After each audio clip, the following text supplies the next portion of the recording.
پروردگار عالم اس ماہ محترم کا صدقہ، ماہ مکرم کا صدقہ، ماہ رجب المرجب کا صدقہ، خالق کائنات ہماری اس حاضری کو قیامت کے دن محبوب خدا صلی اللہ تعالی علیہ وسلم کی شفاعت کا ذریعہ بنایا۔ خالق کائنات نے قرآن مجید برہان رشید کے اندر ارشاد فرمایا، سبحان الذی اسری بعبدہ۔ معراج مصطفیٰ ہے کیا؟ یہ مسئلہ ذہن کے اندر رکھیں کہ معراج کا اعلانیہ طور پر انکار کرنے والا اتنی معراج جتنی معراج قرآن نے بیان کی وہ دائرہ اسلام سے خارج ہے۔ مسجد حرام سے لے کر مسجد اقصی تک راتوں رات رب نے اپنے حبیب علیہ السلام کو سیر معراج کی رات سیر کروائی، اور مسجد اقصی سے لے کر مقام تک اور کعبہ کا حسین تک خالق کائنات نے اپنے حبیب علیہ السلام کو بلا کے اپنے دیدار سے مشرف فرمایا۔ یعنی رب نے جسمانی طور پر سر کی آنکھوں سے اپنے حبیب علیہ السلام کی جسمانی معراج اور سر کی آنکھوں سے محبوب کی سر کی آنکھوں سے اپنا دیدار عطا کیا۔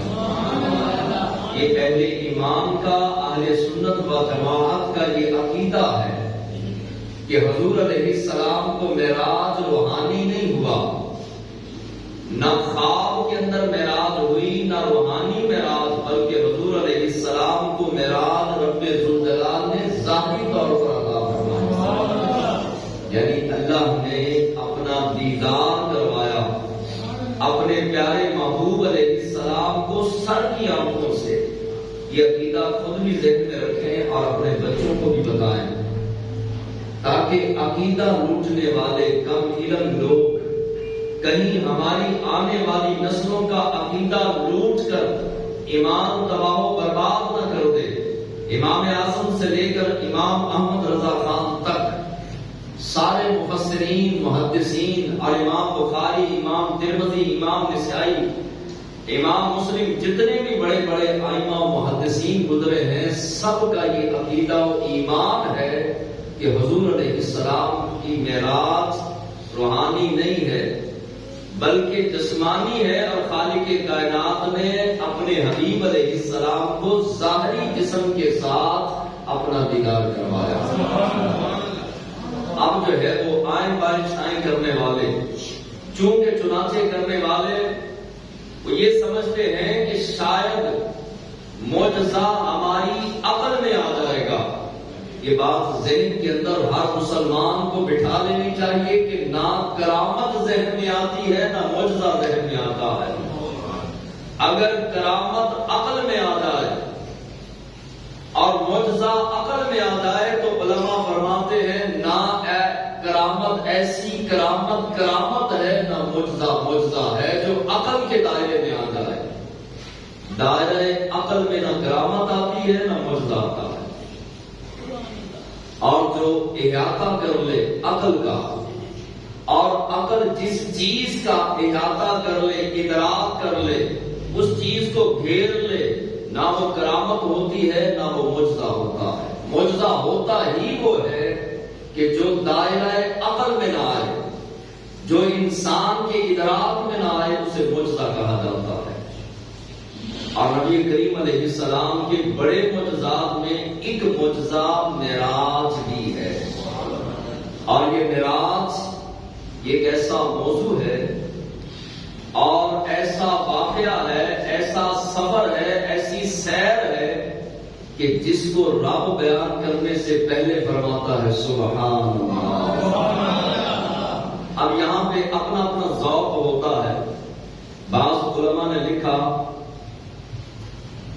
امام نووی نے لکھا، فرمایا کہ خالق کائنات نے اس سفر کو، اس سیر کو بیان کرنے سے پہلے پہلے فرمایا سبحان الذی اسری بعبدہ. اب جو ہے وہ یہ سبحان کا لفظ کیوں ارشاد فرمایا؟ اس میں مختلف آراء ہیں علماء کرام کی. مختلف علماء کرام نے قلم اٹھائے اور مختلف انداز کے ساتھ لکھا. ایک سادہ سے عالم دین نے لکھا اور لکھ کر فرمانے لگے کہ اللہ نے اس لیے سبحان فرمایا کہ محبوب سج دھج کے بن سنور کے دلہا بنے. جب بن سنور کے دلہا بنے تو رب نے اپنے محبوب کو دیکھا اور دیکھ کر فوراً فرمایا سبحان اللہ. بیٹا دلہا بنے نا بلا تشبیہ بلا تمثیل. اگر بیٹا دلہا بنے تو اسی بیٹے کو ماں 10 مرتبہ روز دیکھتی ہے، 50 مرتبہ دیکھتی ہے، 100 مرتبہ دیکھتی ہے. لیکن جب دلہا بن کے بن سنور کے سج دھج کے سیج پر بیٹھتا ہے تو ماں کہتی ہے پیچھے پیچھے ہٹو، مجھے آج اپنا شہزادہ، اپنا لخت جگر، اپنے جگر کا ٹکڑا دیکھنے دو. ماں پیچھے ہٹا کر جب دیکھتی ہے تو بچے کا حسن دوبالا ہوتا ہے. بیٹے کا حسن دوبالا دیکھ کر ماں باری صدقے جاتی ہے. خالق کائنات نہ کسی کی اولاد، نہ رب نے کسی کو جو ہے وہ جنم دیا. جس طرح ماں جنم دیتی ہے بلا تمثیل، صرف سمجھانے کے لیے. جب ماں پتر کو دیکھتی ہے تو کہتی ہے واہ واہ، صدقے باری جاتی ہے. جب پوری کائنات کا دلہا، پوری کائنات کا لاڑا سج دھج کے بن سنور کے معراج کے لیے، رب کے دیدار کے لیے جب تیار ہوا تو رب نے دیکھا، رب ہو کر فرماتا ہے سبحان اللہ. اور آپ پورا قرآن پڑھیں، پورے قرآن میں رب نے کوئی واقعہ بیان کرنے سے پہلے لفظ سبحان اللہ، سبحان الذی یا سبحان کا لفظ استعمال نہیں کیا. لیکن جب محبوب کے سیر معراج کی باری آئی، رب نے اپنے حبیب کو اپنا دیدار کروانا تھا، زیارت کروانی تھی، دید کروانی تھی، تو اس رات رب نے فرما دیا محبوب سبحان الذی اسری بعبدہ. اس کا دوسرا نقطہ علماء کرام نے سبحان کا دوسرا نقطہ کیا بیان کیا؟ علماء فرماتے ہیں کہ اللہ نے قرآن کے اندر سبحان الذی اس لیے بتایا، فرمایا تاکہ قیامت تک آنے والے وقت میں کئی ایسے موذی آئیں گے، کئی ایسے منکر آئیں گے کہ جو محبوب علیہ السلام کی معراج پر اعتراض کریں گے کہ یہ کیسے ہو سکتا ہے کہ کوئی راتوں رات مسجد حرام سے چلے، مسجد اقصی یروشلم بیت المقدس پہنچ جائے.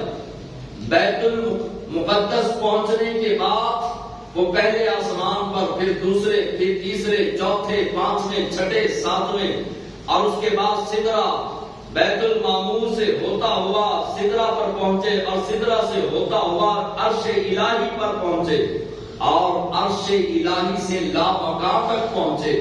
لامکان سے رب کا دیدار کرے، رب کی زیارت کرے، 70,000 پردے کی جو ہے وہ پار کر جائے، رب سے ملاقات بھی کرے، راتوں رات واپس بھی آ جائے. ناد چل رہا ہو، بستر گرم ہو، کنڈی ہل رہی ہو، یہ کیسے ممکن ہے؟ جب شیطان یہ وسوسے ڈالے اور دل کے اندر لوگ اپنی عقل کے ترازو میں معجزے کو تولنے کی کوشش کرتے ہیں. عقل کا ترازو ہے یہ سنار کی تکڑی. آپ نے سنارے کی تکڑی دیکھی ہے جی؟ جس نے دیکھی ہاتھ کھڑا کرے. سنار کی تکڑی، اس کے اندر تولے اور ماشوں کا حساب تو ہو سکتا ہے، منو ٹنوں کا حساب نہیں ہو سکتا. معجزہ منو ٹنوں کے حساب سے بھی بلند و بالا ہے. عقل کے زاویے میں، عقل کے ترازو میں ہم تولے اور ماشے تو تول سکتے ہیں. میں آپ کو تول سکتا ہوں، آپ مجھے تول سکتے ہیں. لیکن اگر کوئی عقل کا اندھا اٹھ کر مصطفیٰ جان رحمت کے معجزے کو تولنے کی کوشش کرے گا، اس کی عقل کا ترازو تو ٹوٹ سکتا ہے، معجزہ عقل کے ترازو میں آ سکتا نہیں. معجزہ چیز ہی ایسی ہے. لیکن اس کے باوجود رب نے سبحان الذی فرمایا تاکہ قیامت تک اگر میرے محبوب کی معراج کے بارے کوئی اعتراض کرے تو محبوب کی طرف نہ جائے بلکہ پہلے رب کی طرف آئے. جب وہ رب پر اعتراض کرے گا فوراً دار اسلام سے خارج ہو جائے گا. فرمایا پیارے آج تو نے دعویٰ نہیں کرنا جانے کا، میں نے دعویٰ کرنا ہے لے کر جانے کا. تو نے دعویٰ نہیں کرنا میں گیا، بلکہ میں رب ہو کر، کائنات کا مالک ہو کر، کائنات کا خالق ہو کر، عرش و فلک اور زمین و آسمان کا پیدا کرنے والا رب ہو کر میں اعلان کروں گا پیارے تو نہیں گیا بلکہ تیرا رب تجھے لے کر گیا. سبحان اللہ، تاکہ قیامت تک اگر کوئی معراج کی سیر کے بارے اور رب کے دیدار کے بارے میں محبوبہ تجھ پر اعتراض کرے گا، وہ اعتراض تجھ پر نہیں بلکہ تیرے رب پر اعتراض ہوگا. حضور علیہ السلام نے سیر معراج شروع فرمائی. سبحان الذی اسرا، اسرا کا معنی علماء نے لکھا سیر ہے. کیا معنی ہے جی؟ سیر. یہاں پر سفر ہو کا لفظ بھی استعمال ہو سکتا تھا کہ ہم نے محبوب کو سفر کرایا، لیکن سفر اور ہوتا ہے، سیر اور ہوتی ہے. سفر انسان مجبوری کے تحت کر سکتا ہے، یعنی کہ بندے کو کوئی کام پڑا کراچی یا فیصلہ آباد یا اسلام آباد پنڈی کسی کام کے تحت ہو گیا. اب اسے کوئی کام تھا، اس نے سفر کرنا تھا، جلدی جلدی سفر کیا، وہاں پر پہنچا، پہنچ کر اپنا کام کیا، واپس لوٹ آیا. اس کو کہتے ہیں سفر. لیکن رب نے سفر کا لفظ استعمال نہیں فرمایا بلکہ رب ذوالجلال نے سیر کا لفظ استعمال فرمایا. فرمایا پیارے ہم نے تجھے سفر نہیں بلکہ سیر کرائی ہے. سیر ہوتی ہے خوشی کے ساتھ، سیر ہوتی ہے مسرت اور شادمانی کے ساتھ، سیر ہوتی ہے خوشیوں کے جھرمٹ میں. تو بتانا کیا تھا خالق کائنات نے؟ آنے والی امت کو، اپنے محبوب کی امت کو بتانا تھا میرا محبوب کسی مجبوری کے تحت نہیں گیا بلکہ شوق کے ساتھ، مسرت کے ساتھ اور شادمانی کے ساتھ میرا محبوب مکے سے چلا، مسجد اقصی پہنچا، مسجد اقصی سے لامکان تک میرے دیدار کے لیے آیا. اور ہم نے محبوب کو سفر نہیں کروایا بلکہ سیر کروائی ہے. اب یہ سیر جو ہے، سیر اور سفر میں دوسرا فرق کیا ہوتا ہے؟